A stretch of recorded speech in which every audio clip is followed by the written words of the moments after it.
Hi, everyone. Welcome back to another Koinonia Hour.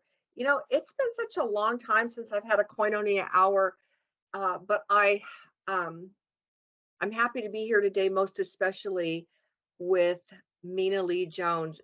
I know you're a super busy person, and I know you're always, hey, look, you're always working. So I just want to thank you for taking the time to join me today. Awesome, Joanie. You know, it's always fun when we get together. So I'm always appreciative of when we actually have time in both of our busy schedules to be able to come together and talk about the things that God wants us to speak on in this season. And it definitely is a season that we're in. And our purpose today, that we were just in prayer, and our purpose today and what we're about to talk about, I want to preface. We're going to talk about, obviously, things that have recently been happening in the world, and there's a lot of entertainment drama about it, but we're not about that. We're about directing your attention to the King of Kings and the Lord of Lords. And but I'm just going to get going and start talking about it, because I don't want to waste a second of time. So I'm just going to jump in. When the Queen passed away, um, it was like the next day, and I had just been sitting there watching it, and I remember, you're watching it, I'm sure, and listening about it. And then I started to hear like things like, oh, she reigned. She's the only monarch who has reigned in 315 years. She's the first one that has reigned. But that's one source I read. I've heard people saying in history, the only monarch that reigned for a total of 70 years. Being a person that's in prophecy, a watchman, um, I said, well, 70 is a significant number. So time marches on. And then it says, well, Charles will now ascend to the throne. And I thought to myself, how old is he? So I typed it in. It was 73. And then I saw the same day that I thought, oh, yeah, because I wanted to see what age he was. And it said he was born November 14th, 1948. And I said, hold on a minute. Whenever we see the 1948, right, we're like, okay, May 14th, 1948, Israel becomes an independent nation. On the same day, or the day after, I saw an article, which, by the way, I've been seeing many articles, so it is true, that the Queen, months before her death, was getting together with groups, her people, and she was writing out instructions that were irreversible and became an edict, that she wanted things ran a certain way. So she had it written, and it's irreversible, that Prince Charles will only reign for 7 years. So, of course, Mina, I'm like, okay, well, that's interesting, because I'm thinking about Israel. And listen, sometimes, Mina, we'll see things, but we're like, I'm just going to be, what's that, conservative on things. Let's just see things play out. Because in the past, when in my youth, I'd be like, look at what this means, look at what that means, but not anymore. You do mature in those kind of things, and you're like, well, let's just see what that means. That's when I called you. And I told you all these things. I was like, Mina, I'm not trying to make anything out of it. I'm not trying to say I know anything, or I'm not trying to make anything fit, but look at this end of time. We know we're at the end. We biblically, prophetically know by the Jewish calendar, not the Gregorian calendar, that we are at the end. Listen, most people are hopping on board, and they're knowing that it's true. Okay. So my mind starts thinking, well, wait a minute. I'm just thinking.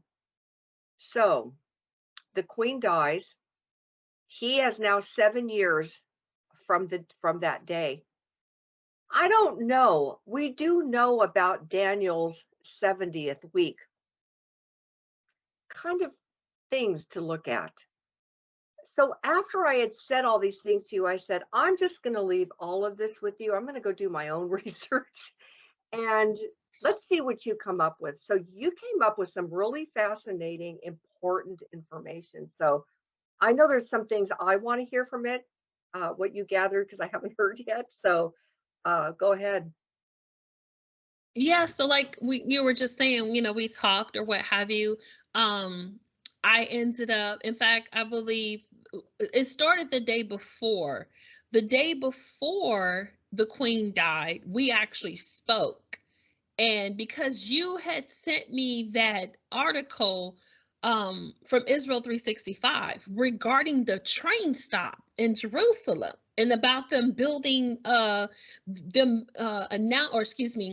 announcing that they're going to start this line and during Passover of 2023, and that the plan was to build this train stop that starts at the international airport in Tel Aviv, straight to the Western Wall. Of course, there's a train line that goes already to the Old City, which is Jerusalem, but a specific stop being added to the Western Wall, and that article, of course, indicated that the real implication was because it was to bring the people, and it specifically said 70 nations, from the international airport in Tel Aviv straight to the Western Wall for the purpose of the third temple, which they wanted to call the Jerusalem House of Prayer. So that it started that. So that day was already significant for me because I was looking at that article that you had sent me. I was out and about. I ended up going to a salon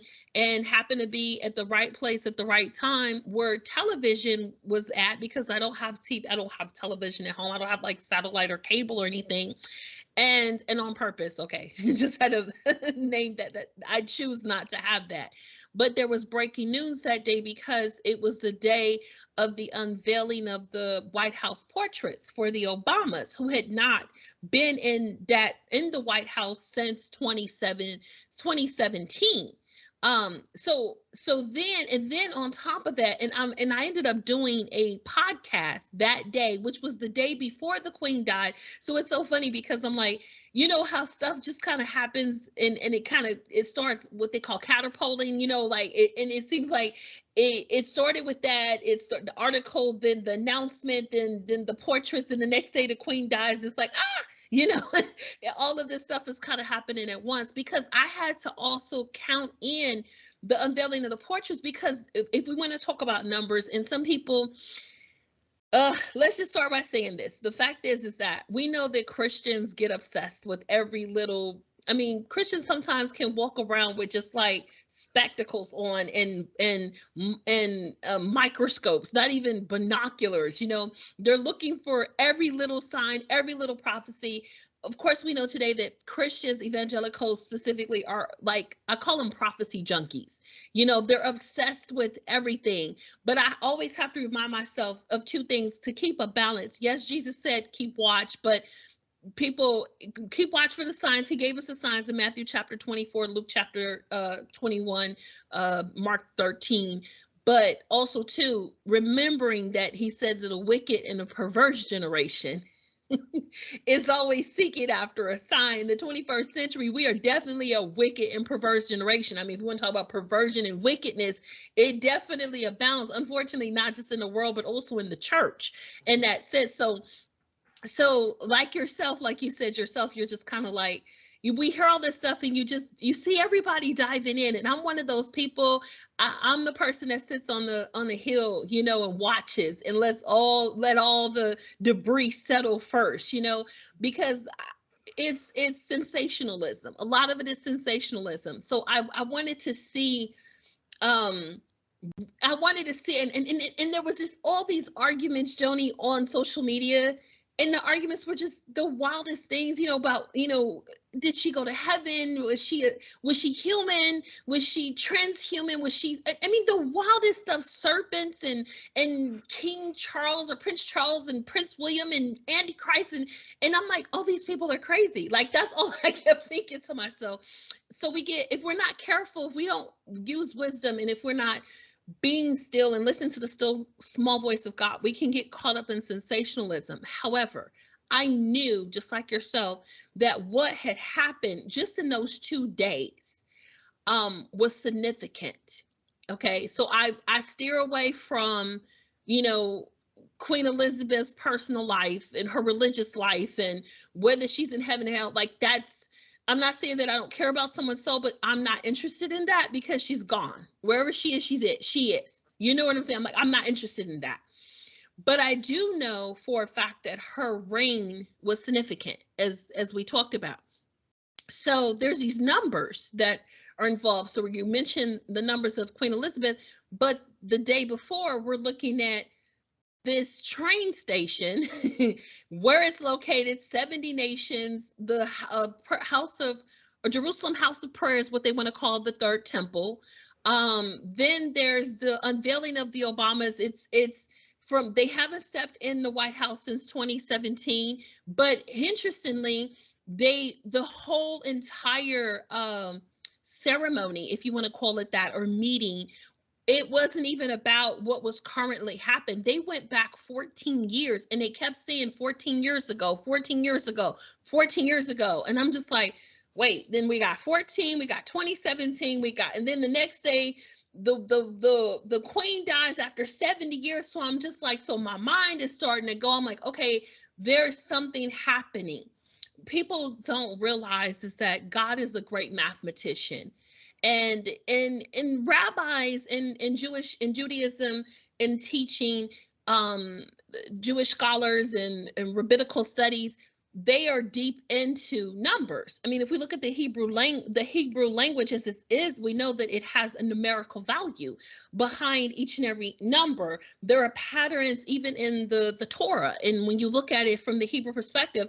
And so I study these things, being, you know, of course, you yourself, you've got a Jewish background, even though we say we're just Christians, we're followers of Christ. We don't go into that. But the fact of the matter is, historically, or let's just say bloodline, you know, both of your parents are Jewish. Only one of mine is maternal on my mother's side. My grandfather was a grandson of a freed slave, but my grandmother was Jewish, tribe of Levi. Actually, we know what our tribe is on top of that.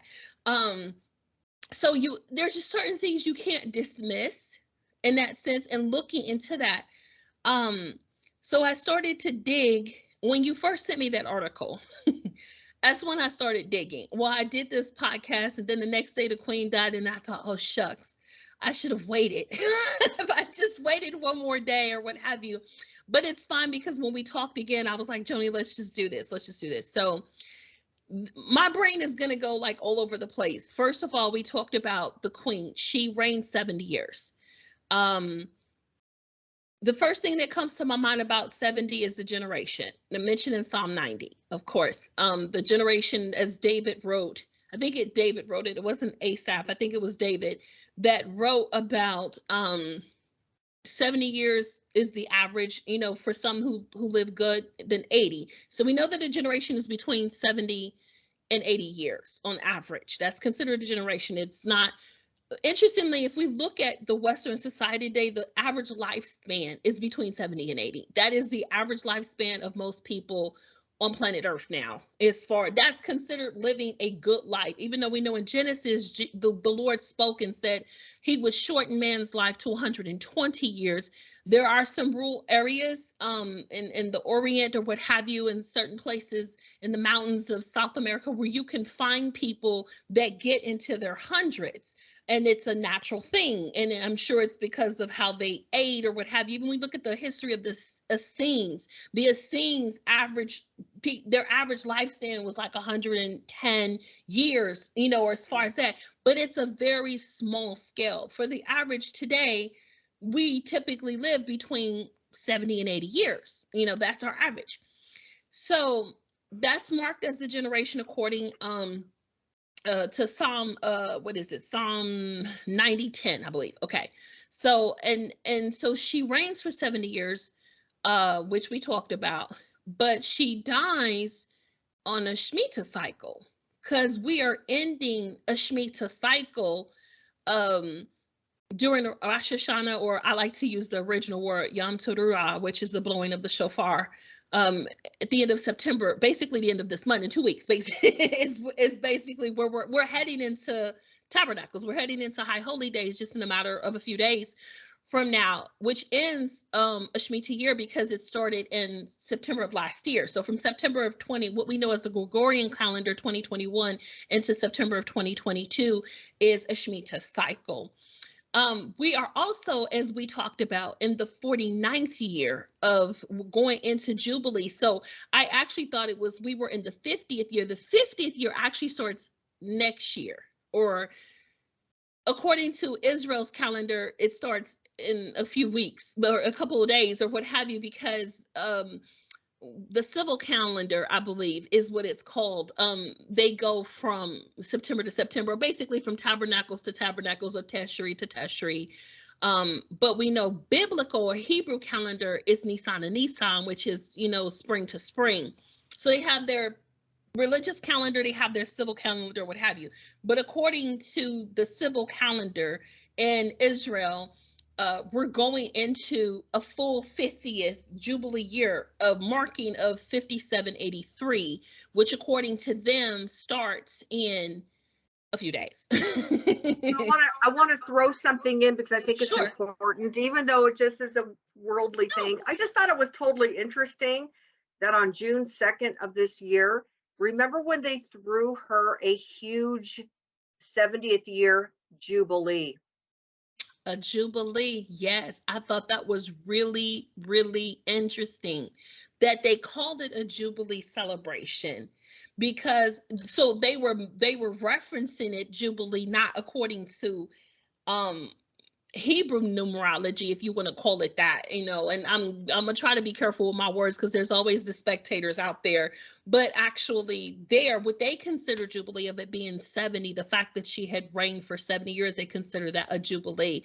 And we know that Jubilee in Hebrew, it represents a victory, a setting free, a release, of things or what have you. She had made or she made a marking or a milestone. She reached a milestone.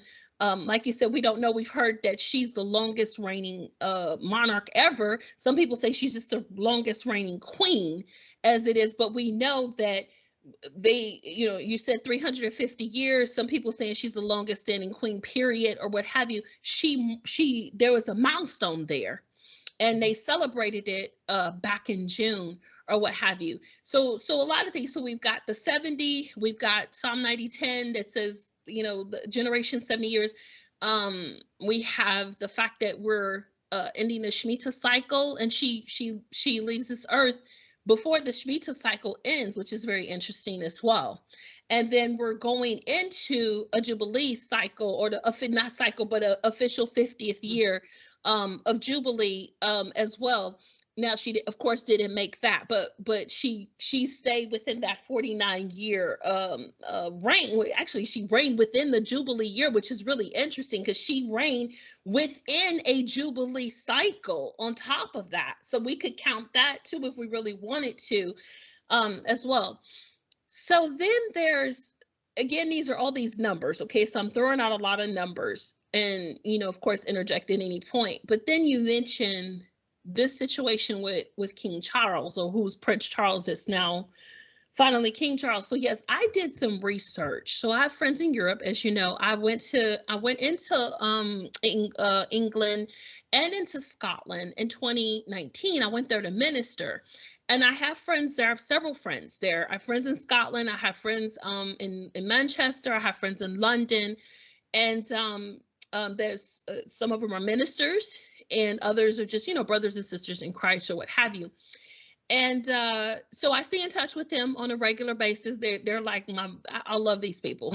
That's just, they're my friends. I could actually call them friends. They are my friends and not just acquaintances, or what have you. And so I had ended up talking to my friend in London regarding all of this, because of course, the Queen dying, it's a big thing. She lives in London. I mean, she's in Britain. And so this is where we began talking about this whole thing about the Queen basically altering or setting up some rules before she perished, or she knew she was dying, basically. So she wanted to make sure certain things were set up.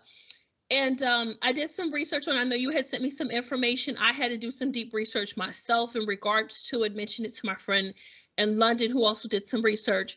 And so interestingly, apparently it's true that she limited King Charles, now King Charles, term to 7 years, which is really interesting because it's not, even though it's public, it's not public. Does it make sense what I'm saying? Like, it's public information, yet it's not an official royal declaration. Like, they didn't publicly announce it. And so that's really interesting. We're like, okay, well, what's that? And then he's to turn it over to Prince William, and that's the next person in line. And so that, you know, so we got 7 years. Then we look at, so there's another 7. Then we look at the fact that Charles was born. This is where it gets really interesting, because so Charles is born on November 14th of 1948. He's born exactly 6 months to the day after Israel is declared a nation. So you're like, so that makes him currently 73 years old, because it's been 73 years since Israel was declared a nation. Then you start talking about the fact that the queen gave him 7 years to rule only, for whatever reason. There's a lot of speculation as to why. Some people say it's because of what happened with Princess Diana and Camilla. She's like she's upset. Some people feel like he's too radical. They say because he's too radical and she doesn't really trust him long-term rulership. There's a lot of different speculations as to why she shortened it to 7 years, but we don't know officially. But you add 7 years to his current life, and that puts him at 80. Now we're back to Psalm 90:10 again. Between 70 and 80 years, this generation. So here's the thing. So like, oh, well, what does all this mean? Okay, and I'm going to throw some more numbers out there in a second, but what does it mean? You know, I mean, I don't believe it's a coincidence. And here's why. Because going back to what I said, numbers are important. You know, the Bible talks about in Psalms, right? It tells about he places kings and he takes them down. We can throw queens in there too, right? So kings, queens, we had Queen Esther, right? But we know that here we are in the lower end of the stance. Okay, I'm gonna call it like the chicken stance, because I talk about how God wants us to soar with eagles, and too many Christians want to cluck with chickens. Chickens don't fly. They don't technically fly. They're just, you know, they're gathering together and they're clucking hens. You know, they're talking to each other and, you know, and Christians are like clucking chickens a lot, in the sense that, you know, we're down on the lower bases and we're trying to discuss again weird stuff like, you know, well, who's saved and who's a serpent and who's a lizard and who's a human and who's a this and who's got an implant, and it's like, can we look at the bigger picture here? God owns everything. He's sovereign. That's a word that me and you like to toss back and forth in conversation. We know that God is sovereign. Sovereign means he owns everything. Okay. Isaiah 45, one of my favorite scriptures, he says, he created the light and the darkness, and he is the one who commands. And I like to use the Hebrew instead of the English, the shalom and the ra. And because it's in English or in the King James, it says, the peace and the chaos, but shalom we know is so much more than peace. It's totality, and we know that Ra is the complete opposite of shalom. It is darkness, it's chaos, it's confusion, it's sickness, it's all of these things. But he said he owns it, he commands it, which means also too what he owns Satan. He owns Ha-Satan as well. So when we can rise above the clucking chickens and all the little petty arguments in the hen house, we have to look at the fact that God owns all of this. And so he knows who's going to rise and who's going to fall. He sets it up. He sets it up. He, like, I'll have to throw in there he knew that Trump was only going to win one term. to people who are out there saying, oh, it's the people's fault. And it was nobody's fault. Listen, it was already written. You know, this is how God had it set up. God didn't go and take a bathroom break. And while he was on a bathroom break, stuff happens. And he's like, oh, oops. You know, there's no oops with God. He sees everything and he knows everything. So because of that, we know that there's divine order. And there is divine order. And so kings, queens, monarchs, presidents, prime ministers, we'll talk about that too in a second. He allows them to be placed. It was already written in the books of time, if you want to call it that these people would be put into certain positions for certain lengths of time, and certain people will have very significant roles, okay? Because we're all, like they talk about in psychology, we're only thing that separates us is 6 degrees or 6 degrees of separation. But the truth be told, it means that everybody is connected in some way, some form and fashion. And that's what one of the things the Lord had given this woman, and a really powerful testimony about this woman who tried to commit suicide. And that's another testimony. She had a visitation with Jesus, but he told her that he said, we don't realize that everything we do affects everything and everyone around us. It's a ripple effect. A cause and effect. Yes, everything, it's a ripple. So there's no one person, no one life that has existed on planet Earth that didn't have a divine purpose, a divine time, a divine setting, like Ecclesiastes tells us. There's a time and a season for everything. Well, there's a time and a season for every person as well. And everybody has a season. And even the people that come into our life, it's for a season. Whether that season is long term, like we just seen this incredible reign of Queen Elizabeth, and I say incredible because it was a 70-year reign, you know, or whether it's someone who a child that the Lord decides to take home only after 6 months. It still doesn't mean that a 70-year reign versus a 6-month life is any insignificant. It's all combined into the great picture, the great puzzle that God created this world and this earth and these people and creation, all of this from a beginning and to an end. And so it all works out. So because of that, that's why I like to look at, you know, the numbers and the patterns and the setting of all of this and say, okay, there's a significance. I want to take those numbers and move into something else, but I want to make sure that you didn't want to add anything. No, go ahead. So taking all of those numbers, I want to go into what triggered my thought after we got off that phone. It reminded me of a video that I did. And I did this video back in, I believe, 2014. So that's what, 8 years ago now. And I titled it The 10th Jubilee. And this was in the I opened up a YouTube page in 2013. It was, I think, 5-6 years into ministry. I still consider that very early, considering I'm going into 16 years now. And so I did this kind of what I consider now to be an amateur video about the prophecies of Rabbi who, interestingly, the Jewish or Judaism community, they don't really acknowledge him. In fact, they consider his writings only footnotes. But this man name was Rabbi Judah ben Samuel. He was also known as Yehuda HaHasid, or Judah the pious one. And so he was a part of an Ashkenazi German, group back in the 1100s, and he was born roughly somewhere around 1150 AD, but he died in February of 1217.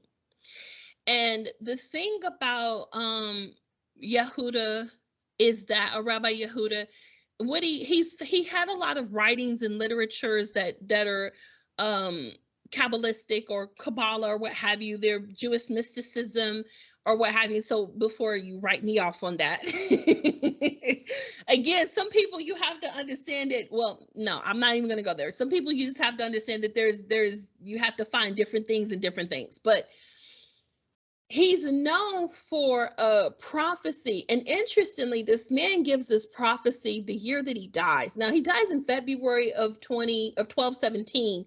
And so obviously it was a very short time before he passed away, because he had these prophecies in 2017. It doesn't say if it was February, it doesn't say if it was January, but I want to read what he wrote. He predicted what is called the 10 Jubilees. Now, I don't know if you're familiar with that. Are you familiar with him? Okay, so I'm going to tell you.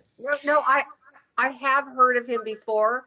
I've read a couple of things from him because of research, but that's it. Okay, cool. Yeah. So before he dies, this is what he predicts. Word for word, this is what he wrote.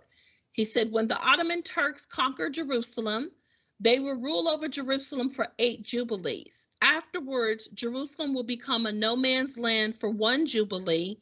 And then in the 9th Jubilee, it will once again come back to the possession of the Jewish nation, which would signify the beginning of the end of the messianic end times. Okay, so those were his words. That was the prophecy. Now, there's a lot of different things about Judah ben Samuel. Some people say that he claimed to have had conversations with the prophet Elijah. You know, there's a lot of legend about him. Some people say that he had miracles. There were things that he did that were classified as miracles or what have you. And but I found it interesting that of all his writings, and he came from a very interesting family line, a family line called Kalonymus. And it's really interesting because Kalonymus is Greek, and they're actually a group of Jewish families that were in Germany, but they actually originally came from Italy and Greece and migrated to Germany between the 9th and the 13th century. And they also, so some of the things about their family is that they led they led groups of Jews all the way during the Crusades. We mentioned the Crusades earlier. And the massacres of the Crusades. So if people don't know about the Crusades or only heard of it, the Crusades, of course, was the group of people who their whole obsession was Jerusalem. They claimed that they were looking for the Holy Grail, which we know was the supposed to be the Knights Templars. Oh, it's the Knights Templars that was the Holy Grail? Okay, sorry. So Crusades was just obsessed with Jerusalem. Thank you for correcting me. And so the Crusades were just obsessed with Jerusalem in that sense. But whether it's the Knights Templar and the Crusades, there's two things that are very in common, and that is they were really, really honestly, truly linked to okay, well, let me just say this. Crusades, I think, or as a Knights Templar, I think they found that they were worshiping Baphomet. They found like caves and stuff where they were doing child sacrifices and all that kind of stuff. But the other ones were linked to the Catholic Church. A lot of people don't realize, and I know it's probably going to shoot out for this, but that a lot of the anti-Semitism started with the Catholic Church. Because, and that's why all of the holidays and stuff got wiped out and their names got changed and the calendars got changed, because the whole rumor was that the Jews killed Jesus. And so, well, and let me just inject this for a second. You know, what about the diaspora? And this is an important injection because I'm going to throw in some history. Anybody can look it up. It's secular history. It's biblical, you know, religious history, you know. In 1492, you know, there was, I understand that there was, I was reading from a very excellent biblical historian, and he talked about the Jewish fifth column. And that Jewish fifth column is, well, let me just set that aside, but let me go back to the 1492 diaspora, because during that time, the throne of Isabel and Ferdinand, they were broke. Okay. Now, there were some prominent Jews, and one particular prominent Jew who was bankrolling their wars and really bankrolling their thrones. There was a man named Tomas de Torquemada. He was a Dominican priest. He was like the priest of the Catholic Church. And, of course, he plays on the superstition Mhm. of Isabel because she was very, very superstitious, Superstitious. Yep. whereas Ferdinand, a little bit of superstition, of course, but he said he came in and he told them, he said, listen, the Jews in your land, um, they're taking it over, and you guys don't forget. I mean, of course, I'm modernizing because he didn't say you guys, but he said to them, uh, he said to both of them, you both know that the they represent the Christ killers. And according to this historian, according to his work that he was studying, I'm sure he went into, because he said that when he was saying that, Torquemada was saying that the king really didn't care. Mm-hmm. Okay, he was happy with the bank rolling and them supporting everything.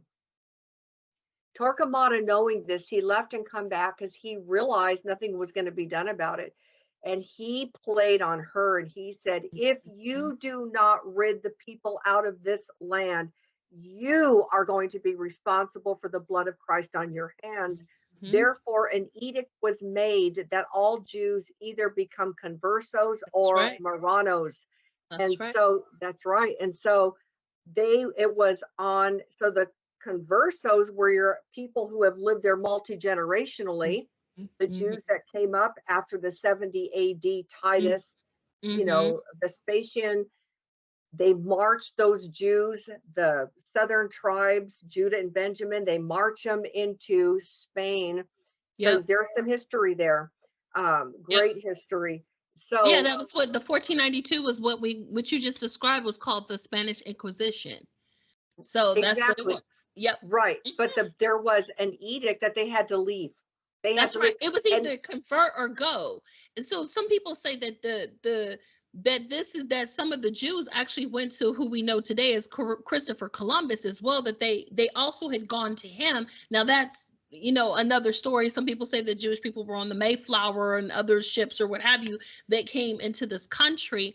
I don't doubt that. I don't doubt that at all, because I know one of the things I found going into Latin America, we got the Sephardic Jews and all of that down in Central and South America. I lived in Central America for a year, and I lived and specifically in the country of Panama. And in Panama City, there is a whole entire large group of Jews. When you go into downtown Panama, there's this big erected like steel menorah on top of a building. There's kosher delis and all of that stuff. You go into the Dominican Republic, during World War II, was 100,000 Jews that escaped during World War II, and they settled in the island of the Dominican Republic. There's actually an old synagogue that is set as a relic now in the Dominican Republic outside of Santo Domingo. And so we know that they got dispersed to the four corners of the earth, which, that was prophecy. yeah, that was prophecy. But also too, the Marranos, they were your regular people that go, look, we can't, because all the surrounding nations, they weren't welcome there. So That's they right. didn't want to become border people. So they go, here's what we're going to do. We're going to feign conversion. We're going to be baptized. We'll change our Jewish names to Christian names. And we'll continue our jobs, our businesses, our children, because there's nowhere to go. But we will secretly keep our feasts and our holy days. But the Marranos were a group of zealous Jewish men who also feigned conversion, but that was in order to infiltrate the Catholic Church to bring it down from the top, which didn't work. They actually began to like the power, and I may not be popular for that, but hey, look, this is it's the truth. This though. is secular history. This is me, yeah, and that's what me and you do. We look for truth. That's what people. I'm not into conspiracy. I'm in the facts. I'm in the facts. I'm in the prophecy. And Yeah. look, and when I do research, I'm not just Mhm. looking at biblical research. Mhm. I want to see what secular historians say That's and match it correct. up.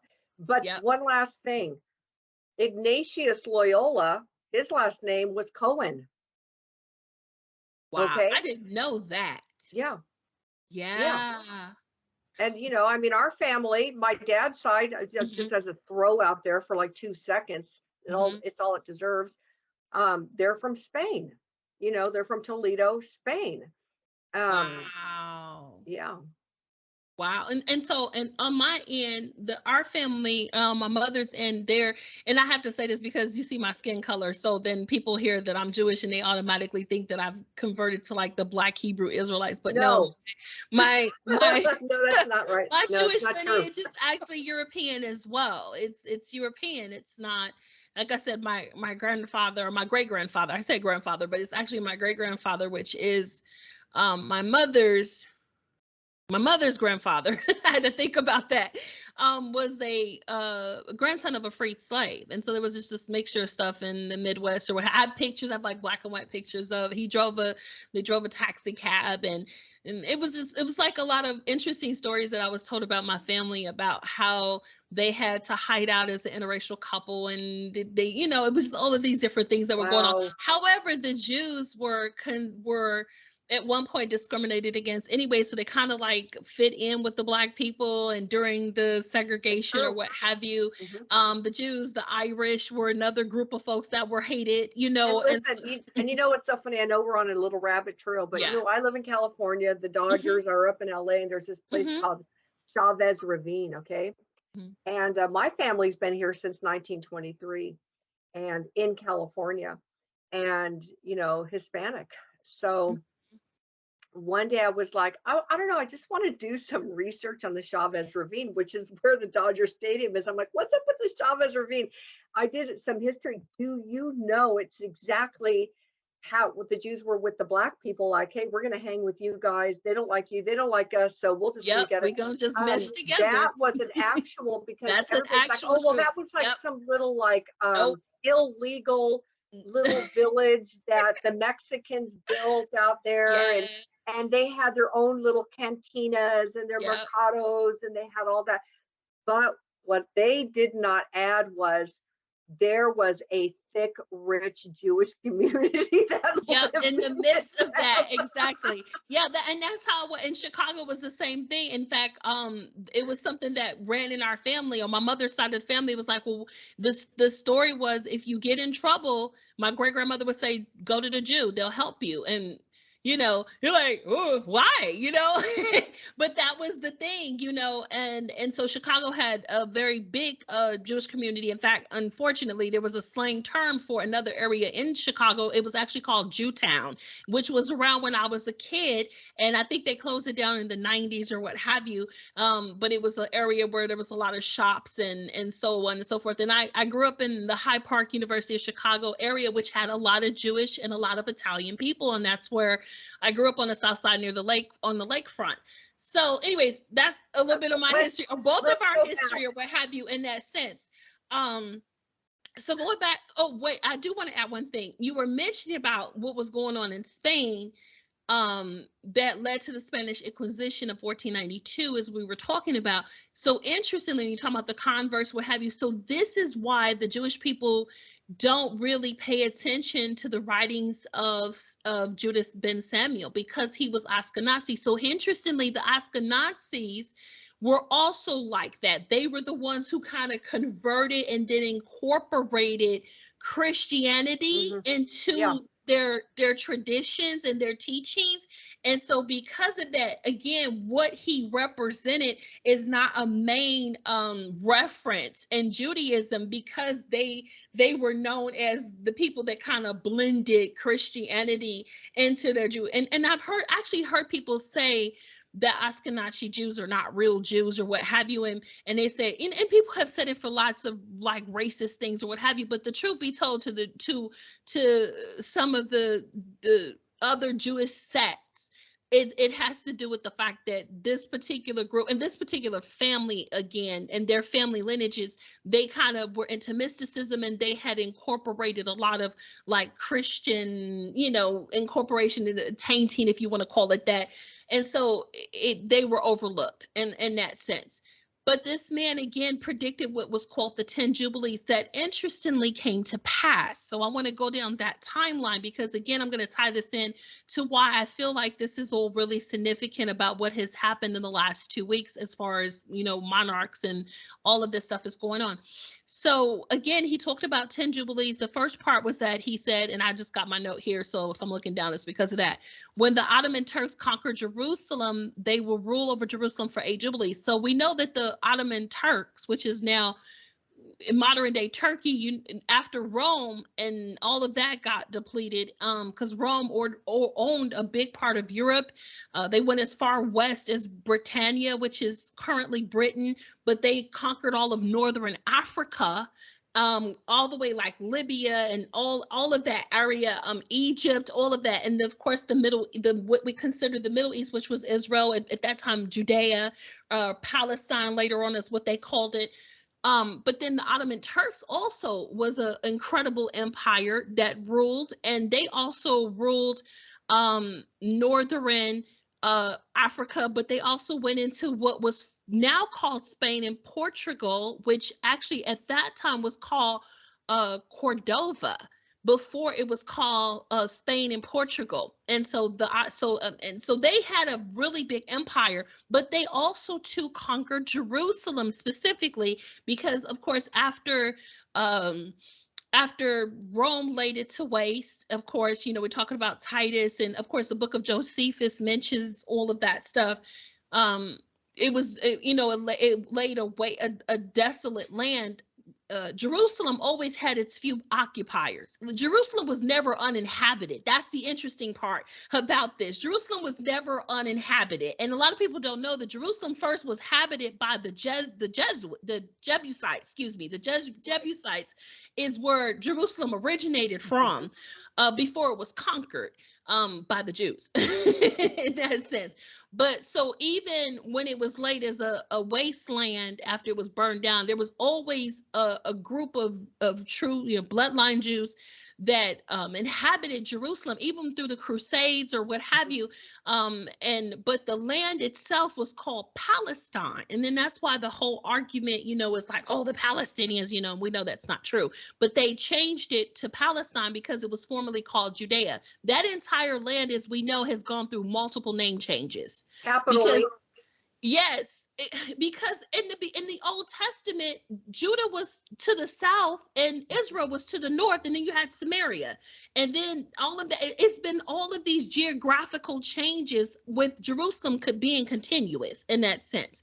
So of course we know the land was eventually called Palestine.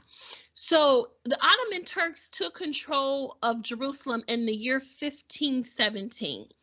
So it's really interesting because this man dies in 1217. He gives this prophecy in 1217. He dies in 1217. And so 300 years later, in 1517, the Ottoman Turks, and it's so interesting how precise it is. We got even numbers, okay? In 1517, the Ottoman Turks take control of Jerusalem. And now his prediction was that they would have it for 8 Jubilees, which is 400 years, because Jubilees are 50 years, okay? So precisely to the date, the Ottomans lose control of Jerusalem exactly 400 years later, or 8 Jubilees later, in 1917. And guess who they lose it to? The British Empire. That's right. They lose it to the British Empire. Now, he also predicted that once they lose Jerusalem after 8 Jubilees, that Jerusalem would be a no man's land for 1 Jubilee, which is 50 years.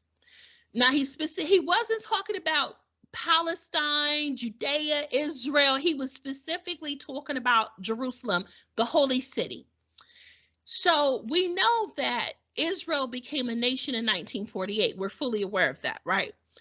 But it did not recapture Jerusalem until after the 6-Day War in 1967. Thus, from 1917 to 1967 is 50 years, or one Jubilee, just as he predicted.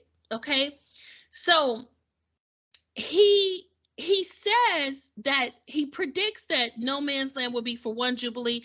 Then he says after that, once the 9th Jubilee comes, then that would come, and then after that, for the 10th Jubilee, that the beginning, and I think this is a really interesting wording. He said the beginning of the messianic end times begins.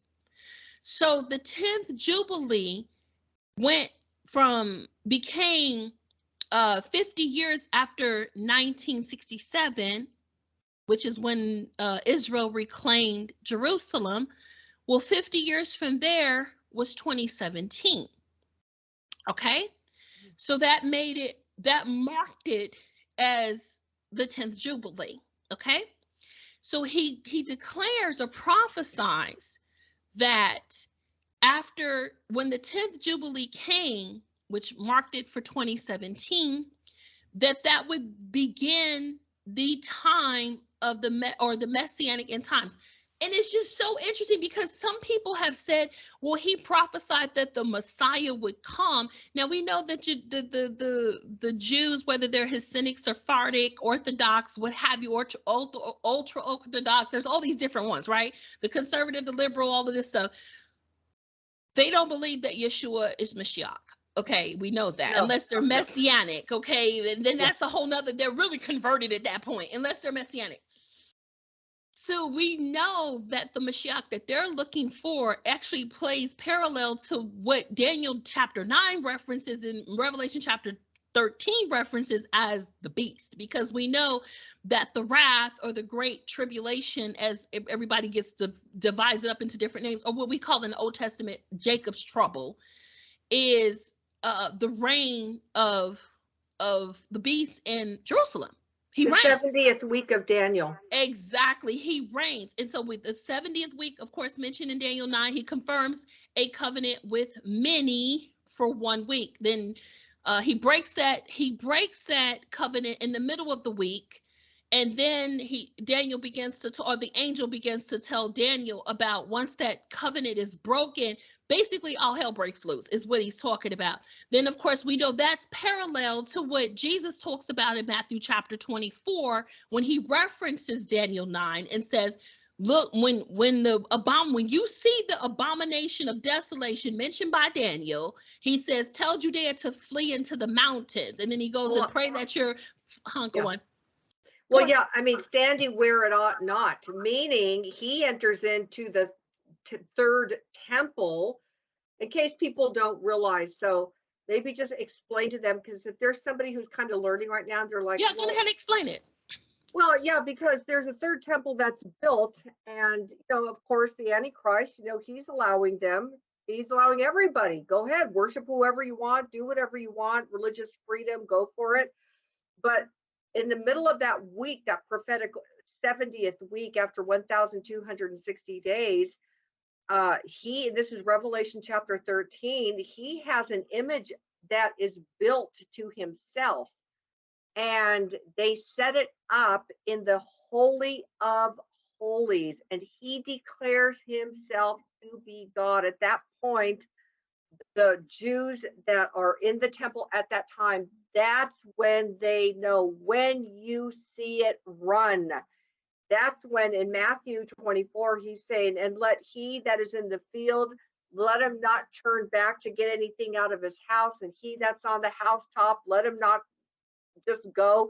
There's 3 different things, run.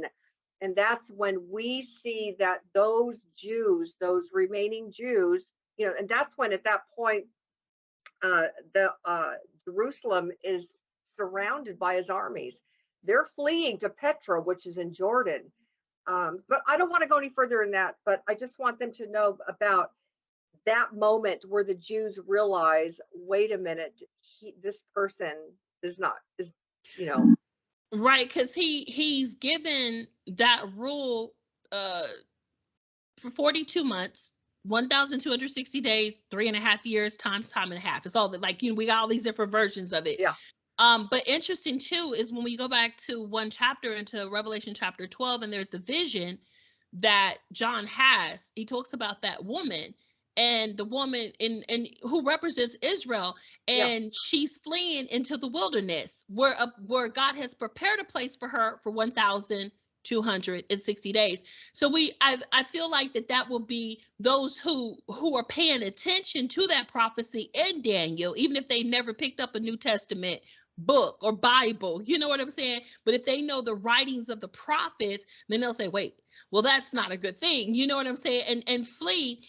But then we know that there are those who are going to stay and pledge their allegiance to the beast. Well, Because but we also know, even at the end, toward the end, at the very end in Zechariah chapter 12 and also 9, there's very, very few left who see in Zechariah 14. I mean, yeah, chapter, it's just what a verse? remnant. He actually says a remnant in those chapters. But, yeah, so we see that there's hand-to-hand combat, and their strength will be like that of David. They're given supernatural strength because they're fighting hand to hand. And what's really important to say is, see, there's a misnomer, is that many believers think that the Jews, because they are waiting for their Messiah to come, They are. okay, but they get it confused with them thinking, see, we're looking for Christ to come from where? Every eye shall see him, Revelation 1:4, 1:6. Every eye shall see him, right? And so forth.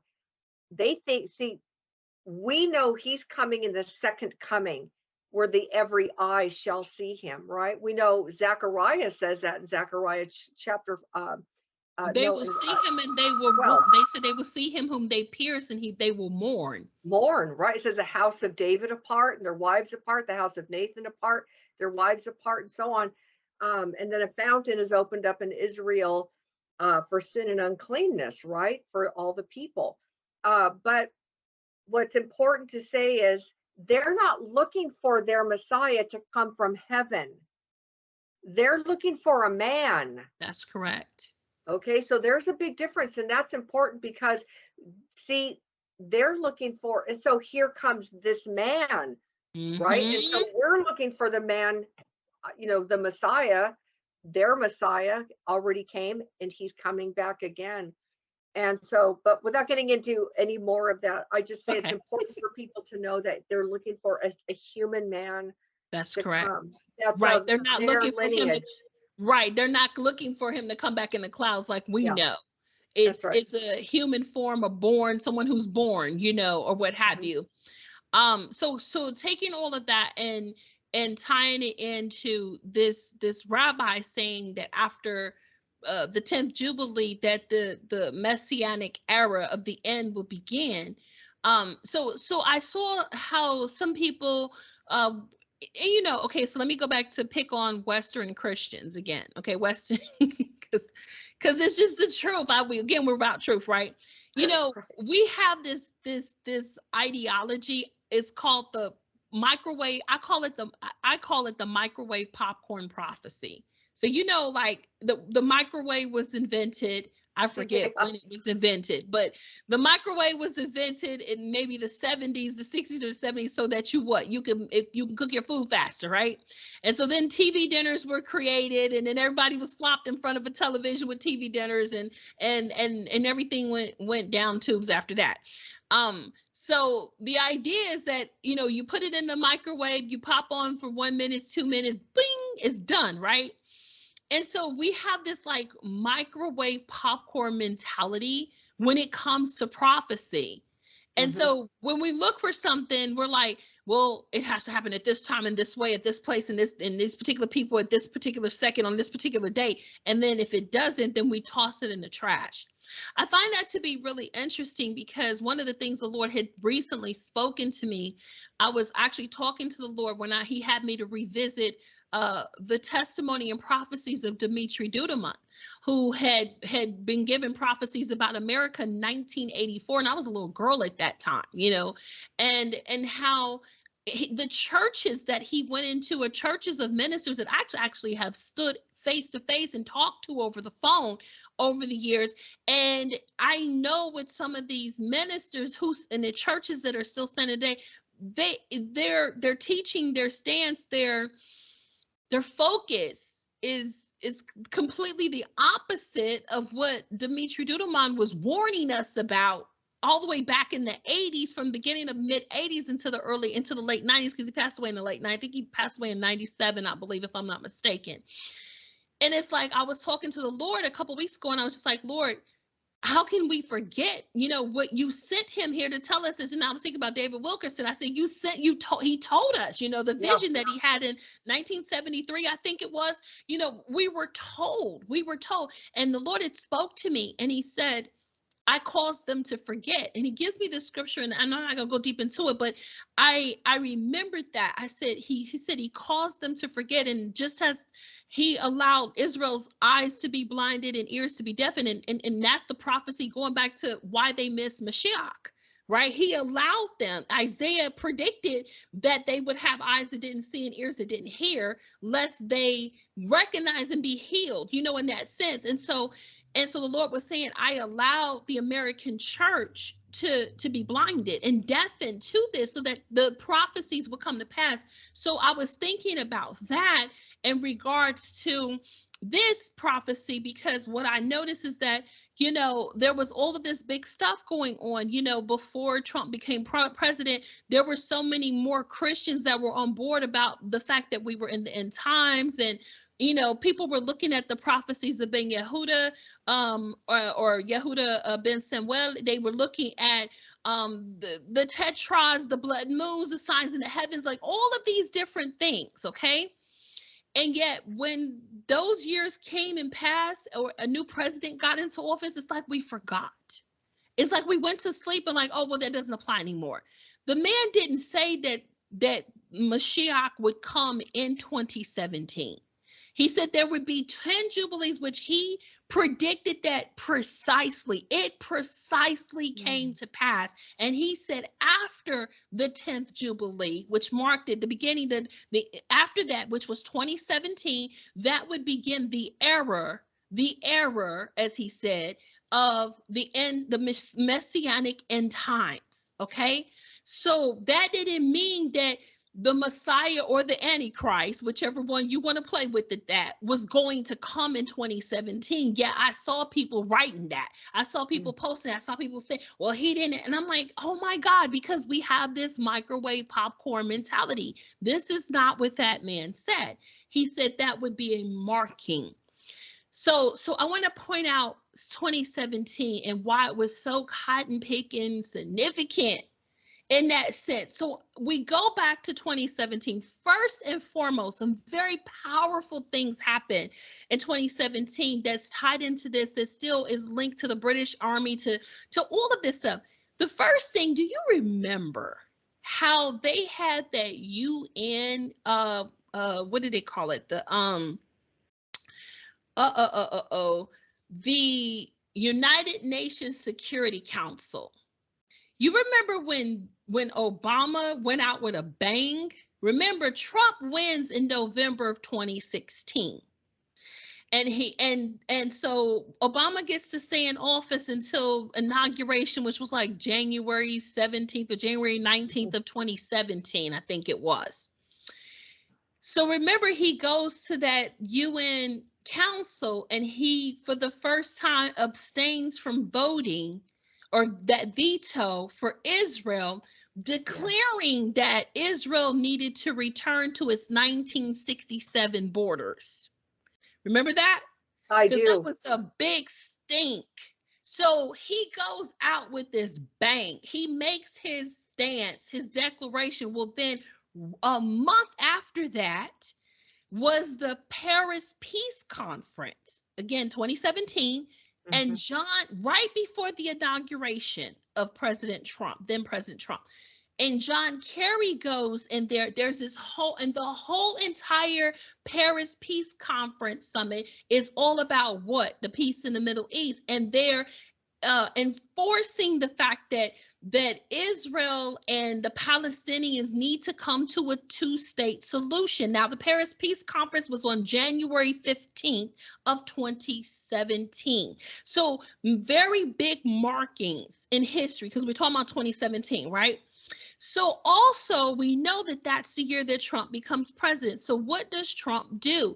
He goes to Jerusalem and he goes to the Western Wall. He is the first president ever in the history of the United States to go to the Western Wall as a president. I had to go do research on that to make sure that was true, because I was like, no, I remember seeing a picture of Obama at the Western Wall. So that can't be a true statement.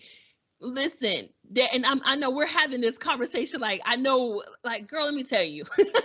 No, I know. And I wanted to say, go ahead, please. No, yeah, please. I had no idea that when Obama went to the Western Wall, he went in July of 2008 before he even won the presidency.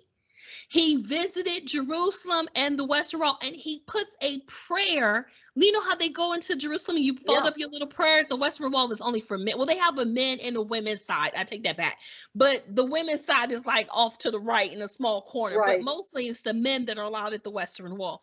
And he writes down a prayer and he sticks it in the wall. He's there at the Western Wall in the evening time with the kippah or yarmulke, whichever one you want to call it, on his head. And I'm like, wait, what? He does that before he becomes president.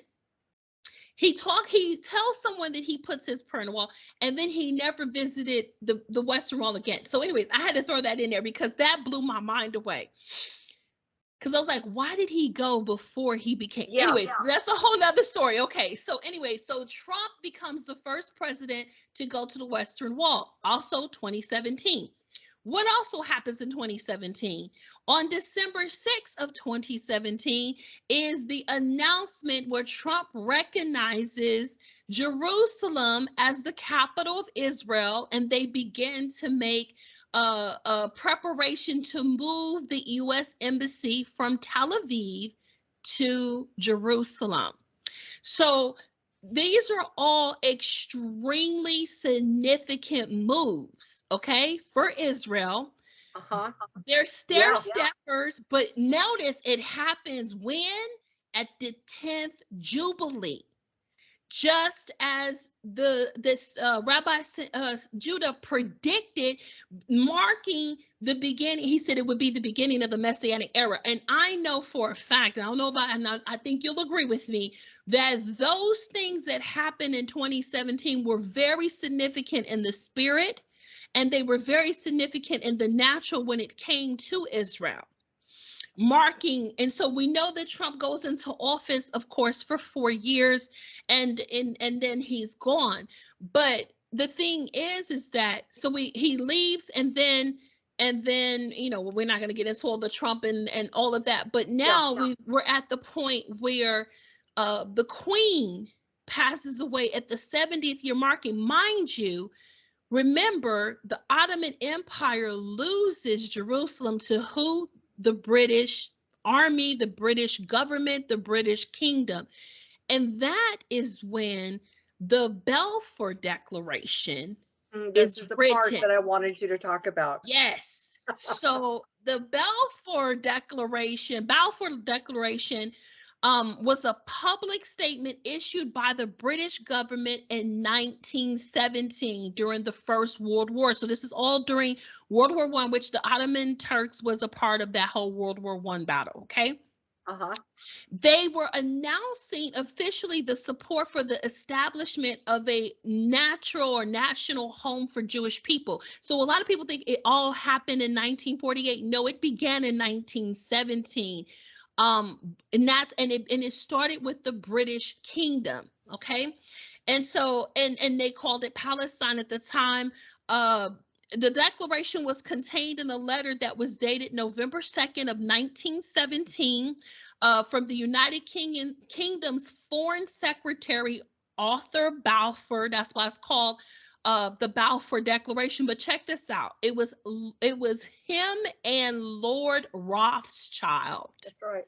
Yes, that was there, who was the leader of the British community at that time. And we all know about the Rothschilds. There's a lot of stuff out there about them, and we're not going to go into that right now. For the transmission to a Zionist Federation of Great Britain and Ireland. Okay. And the text of the declaration was published in the press on the 9th of November of 1917. Okay, so also I want to talk about this that I thought was also very interesting, playing with numbers again. The first negotiations between the British government and the Zionists. Now, the Zionists, and a lot of people don't understand what Zionists are.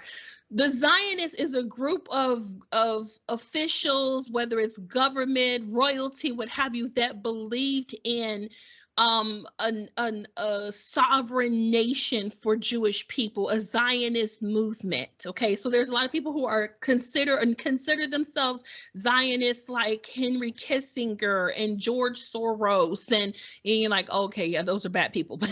But these are people that are part of Jewish. They're part, not Jewish. They're Jewish people, but they're part of the Zionist regime, Zionist movement, or what have you. They're not interested so much in the religious aspect, I think is what I would put it as far as like the study of Judaism, like the rabbis, rabbinical scholars, what have you. They are only interested more so in the political side. That's what kind of separates them. The Zionists are more political people. They're politically focused into basically making Israel / Jerusalem, this pretty much the center of the world in a sense, or the Jewish people, the elite in that sense, without saying too much. So it was Britain, the Britain monarchy, that first wrote the Balfour Declaration to officially turn Israel into, or what's called Palestine, into an actual nation, beginning in 1917. So interestingly, the first conference between the British Parliament, the British government, and the Zionist people of that time took place on February 7th of 1917. Exactly, check this out, 700 years after Rabbi Judah ben Samuel's death. 700 years to the day. And we got these even numbers, not 7-1, not 703. Now, you know what I'm saying? But he dies in February of 1217. 700 years later, they have this meeting to begin the works of bringing an official nation for the Jewish people, which we know they began working on it. They started putting public postings, and there's old newspaper articles that you can look up or what have you, where they're talking about this. The Rothschilds funded it. This is where, and I know we're kind of running out of time, this is where a lot of the replacement theology comes in, because some people have dug up this history and they say, well, then it was the devil that gave it to them, but I go back to Isaiah 45. God owns everything. That's right. And the Bible says that the wicked will store up wealth for the righteous, and what Satan meant for evil, God will turn around for the good. So he still owns everything, whether it's the Satanist or the saint, it doesn't matter in that sense. Yeah. Okay. So all of that being said, in the Balfour Declaration, and talking about the establishment of Palestine, of making a central or nationally recognized home for the Jewish people that were scattered all over the world, and they knew they were scattered. That also too, and part of that declaration was that they would have, that the British monarch would be able to name a king of Jerusalem. But the stipulation was that it had to be a male. It had to be a male monarch, a British monarch. He had to be male. So no female, no queen, no princess, okay, could be in charge of this in that sense, all right? And so all of that saying, fast forward, there had been a big thing, and right when the queen died, I saw the headline in the Jerusalem Post that said, why did the queen never visit Israel? And they were like, well, it made her look like she was anti-Semitic. The truth was, the Queen Elizabeth was not anti-Semitic. She actually had a very good rapport with the British Jews. And it makes sense because they're the ones who wrote the Balfour Declaration. So it would make sense that the British monarchy would be linked to Zionists and Jewish people. Does it make, you know what I'm saying? It makes sense. They were part of the whole establishment in that sense, and the funding of what later became Israel in this sense. Okay.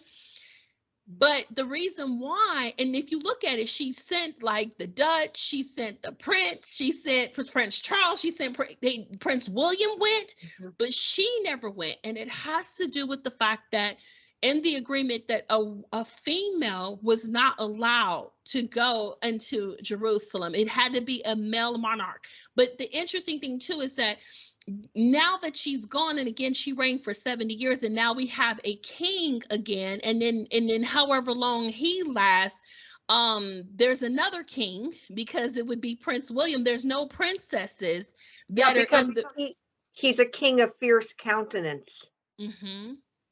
The Antichrist. Who is just the king? The king of fierce countenance is the name, another name for the Antichrist. Okay, no, I was talking about King Charles. Sorry. No, it's okay. That's okay. No, I'm saying he doesn't have a fierce countenance. No, he doesn't.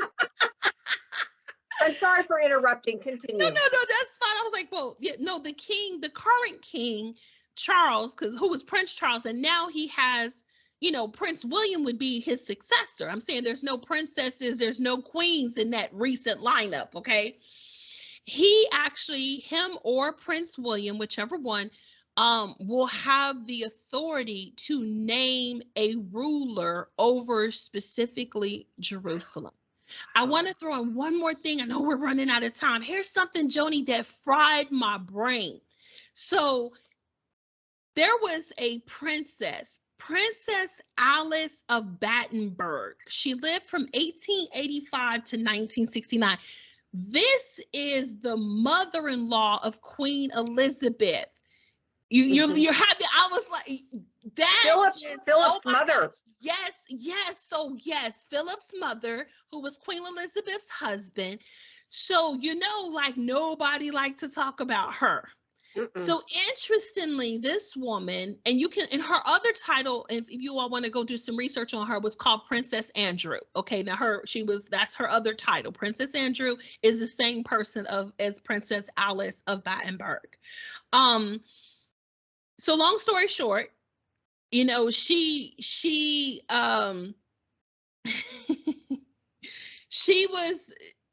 was diagnosed with schizophrenia. Now I did do some research and find out why she was diagnosed with schizophrenia and put away for 2 years in Switzerland, where she was treated by a doctor who dealt with Sigmund and Freud. And is Sigmund Freud? Is that how I pronounce it? And their ideology is satanic. I'm gonna just put it that way. Oh, humanistic. It's satanic. Oh, humanism. Yes. She was treated by them. But check this out. I was like, okay, so she was diagnosed. I'm gonna go to note. In 1930, Princess Andrew was diagnosed with schizophrenia and committed to a sanatorium in Switzerland. Okay, and she lived away from her husband after that. So I had to look. I said, well, what happened? Like, what? So here's the interesting thing. Now I'm gonna leave this to everybody who's watching his imagination, but the reason why they diagnosed her with schizophrenia is because now these are their words, she became deeply religious. She converted to Greek Orthodox. She became a Greek Orthodox, became deeply religious, and started having visions and prophecies. Wow. Yes. She started having visions that were about, they called them apocalyptic visions and prophecies. And they had this woman committed, girl. They had her committed and diagnosed. They said she was having vivid hallucinations, which were really her visions. And they diagnosed her with schizophrenia and sent her to a sanatorium in Switzerland where they did shock therapy on her. That's right. But here's the interesting thing. She leaves the sanatorium, and where does she go? She goes and lives in Greece. Right. And she devotes her time to doing what? Housing Jewish refugees during World War II, which because of that, Israel recognizes her. I'm trying to think of the name. They call it the Righteous Among Nations Honorarium, which is in Israel. They actually recognize Princess Alice as because of what she did for Jewish refugees during World War II. So she is finally invited. She's pretty much ousted by the royal family. They invite her finally to come back and live in the Windsor Castle, where she dies 2 years later. You know where they end up burying this woman? Per her request, girl, she's buried in Gethsemane on the Mount of Olives. Oh, wow. Okay. Since we're on that line, let me keep going. Tarshish, and we're not going to go much longer, but hey, Yeah. you know what? I think it's important. Tarshish is the ancient name for the British Isles. And Noah had a son. He had 3 sons, Shem, Ham, and Japheth. One of Japheth's sons was Javan. Javan had 4 children, Elisha, Tarshish, Kittim, and Dodanim. Very interesting. Another thing, so that dates you, so there was one man, Tarshish. Also, too, it's interesting to note that King Solomon had a fleet of ships of Tarshish at sea. And once every 3 years, the fleet of ships of Tarshish used to come bringing gold, silver, ivory, apes, and peacocks. 1 Kings 22:48 states that Jehoshaphat made ships of Tarshish to go to Ophir to get gold. Also, too, a lot of the things that were built in Solomon's temple came from Tarshish, the silver, the gold. Another interesting thing is the word Britain is I don't want to get too much into it because, like I said, we're going too far, but I just think it's super important to say this. The ancient, they were a prominent merchant power in the world, according to Ezekiel 27:12. Now, in Rees's encyclopedia, one of the metals that they used was named cassiteros, but the Greeks, and to which Aristotle has applied the epithet calicon, I know it's kind of crazy, just bear with me, indicates plainly the country from which it was procured. In the Syriac language, Veritanic or Baratanic signifies the land of tin, from which the name Britain is supposed to be derived. So, with that being said, Tarshish, Jonah fled to Tarshish. In the millennial kingdom, in Psalm 72, I just want to say this real quick. It talks about them. They're mentioned in that millennial chapter where it says, the kings of Tarshish, the kings of Tarshish. What verse is that in Psalm 72? Verse what? Just so the 10. people will know. Verse 10? 10. Okay. The whole thing is the millennial kingdom. Mm-hmm. This is still future. Mm-hmm. The kings of Tarshish and of the isles, because they're an isle, shall bring presents. The kings of Sheba and Seba shall offer gifts. Now, Sheba and Seba have, I think they're connected with Sheba and Dedan of Ezekiel chapter 38:13. Those are the only two who don't throw in with the Russian coalition of the Gog-Magog nations. Tarshish actually is mentioned, and I just learned this, so I'm little, I'm not perfect here, I'm just saying, okay? Tarshish plays a significant role in the end, even in the Battle of Armageddon. How it's like this, there's one thing that can happen in the end, the only thing we don't know is when and how. when Armageddon takes place, Britain will not be with Europe. Okay. Well, they broke away in that Brexit. Remember, they That's all broke part of away it. from. Yep, that's part of it too. That's all part of it. But they actually are mentioned as the kings bringing presents Right. to the To Christ at that point, because it's the millennial reign. So it's very important. So what we're looking at is a major player in the end very times. end times. I'm not going to go anymore. I just wanted to pitch that. Last thing, Henry Groover, I think's vision of Prince Charles. When you all get a chance to look that up, I think I might pronounce his name wrong, but Groover, it's not Groover. It's, you know what I'm talking about? The president? No. Oh, Henry Groover. No, oh, you know what? No. Go ahead, and I'll tell you why I said that. But go ahead. Okay, no, Henry but he Groover has a prophet. Yes, he has a prophecy. You can go look it up. I can't remember. It was a very long time ago. Maybe 30, 40 years ago. He has this prophetic dream vision of Prince Charles, and it's talking about an invasion where Russia comes in. And he talks about Gog and Magog, but interestingly, Prince Charles comes to him and says to the United States, you're going to have to fight this war, but you're going to fight it without God. Those are the words that was given. And it was Russia coming in with some other country, and they were invading the United States. But Prince Charles in the dream warns them that Russia's coming to invade America, and that America will have to fight that war without God. Which again goes back to Dimitri Duduman's prophecy about Russia, and David Wilkerson and William Britt.